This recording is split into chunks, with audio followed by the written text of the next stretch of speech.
नमस्कार किसान भाइयों, आपका स्वागत है। आज हम बात करेंगे बीन्स की खेती के बारे में।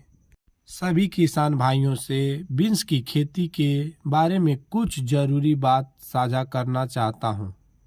अब हम बात करेंगे, बीन्स एक ऐसी फसल है जो कम समय में ज़्यादा लाभ देने वाली होती है। यह फसल सब्जियों की श्रेणी में आती है और इसका उपयोग घरों से लेकर होटलों तक हर जगह होता है।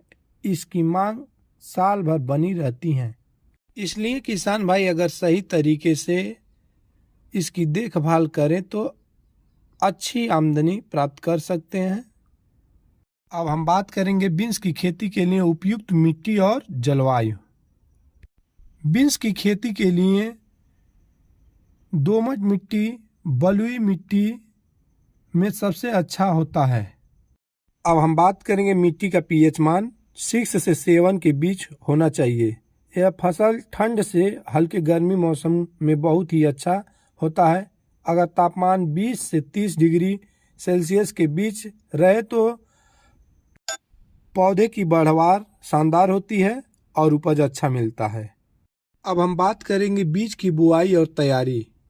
बीज बोने से पहले खेत को अच्छे तरह से जुताई कर लें और सड़ी हुई गोबर की खाद डाल लें, कंपोस्ट डाल लें। किसान भाई अगर खेत को अच्छी तरह से रोटावेटर से 2 से 3 चांस अगर करा लेते हैं तो मिट्टी भुरभुरी हो जाती है। उसमें फसल लगाने में बहुत ही आसानी होता है। तो खेत को पहले अच्छी तरह से तैयार कर लें, उसके बाद ही फसल लगाएं। अब हम बात करेंगे प्रति एकड़ कितने बीज लगते हैं। 15 से 20 किलो बीज की ज़रूरत पड़ती है। बीज की बुआई लाइन से लाइन की दूरी 45 सेंटीमीटर और पौधे से पौधे की दूरी 10 से 15 सेंटीमीटर रखनी चाहिए।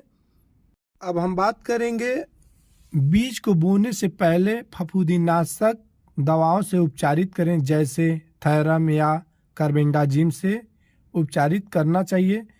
ये बहुत ही ज़रूरी होता है, जैसे पौधे में रोग नियंत्रण रखने में बहुत ही अच्छा होता है। किसान भाई ये ज़रूरी बात यह है कि कोई भी फसल या कोई भी बीज बोने से पहले आप लोग उसको शोध जरूर कर लें, उसके बाद ही बोएं। तो हम बात करेंगे सिंचाई और देखभाल। पहली सिंचाई बुआई के तुरंत बाद करें, फिर हर 8 से 10 दिन पर हल्की सिंचाई करते रहें।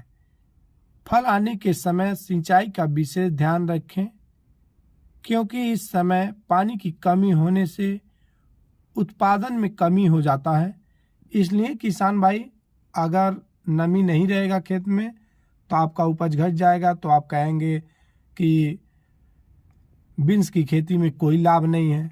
तो इसलिए कोई भी खेती करिए तो मन से करिए। हम आपसे यही कहेंगे, रख रखाव खेती का ही सबसे ज़रूरी होता है। तो इसलिए किसान भाई जो भी काम करिए मन से करिए।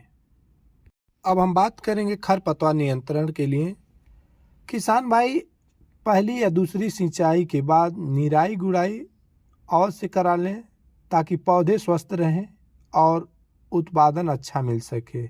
तो किसान भाई निराई गुड़ाई कराने से उत्पादन बढ़ता है, इसलिए समय पे आप अपने हिसाब से देखकर निराई गुड़ाई ज़रूर करा लें। अब हम बात करेंगे रोग और कीट नियंत्रण।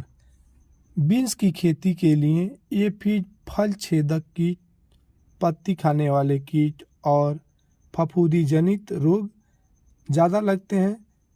इसके बचाव के लिए M45 का छिड़काव करें या एडमायर का छिड़काव करें, जैसे दवा का छिड़काव कर सकते हैं। उलाला का छिड़काव करा सकते हैं। लारा 909 नंबर आता है, एक बहुत सस्ता ही दवा है, उसको भी किसान भाई छिड़काव कर सकते हैं। मिसाइल ले लीजिए, कोराजेन ले लीजिए या नीम का ले लीजिए। प्राकृतिक और सुरक्षित उपाय है, नीम का भी छिड़काव कर सकते हैं। तो किसान भाई ये रही रोग और कीट की जानकारी। अब हम बात करेंगे किसान भाई के लिए बीन्स की खेती में। अब हम बात करेंगे किसानों के लिए लाभ। बीन्स की खेती में लागत कम और मुनाफा ज़्यादा होता है। अगर किसान भाई खाद और सिंचाई और निराई गुड़ाई समय पे करते हैं, पौधे स्वस्थ रहते हैं तो उपज अच्छी मिलती है। इसलिए किसान भाई आप लोग इससे अच्छा मुनाफा कमा सकते हैं। तो ये रही बीन्स की जानकारी। धन्यवाद किसान भाई, जानकारी अच्छी लगी तो चैनल को सब्सक्राइब कर लें, वीडियो को लाइक कर दें। फिर मिलते हैं अगले वीडियो में।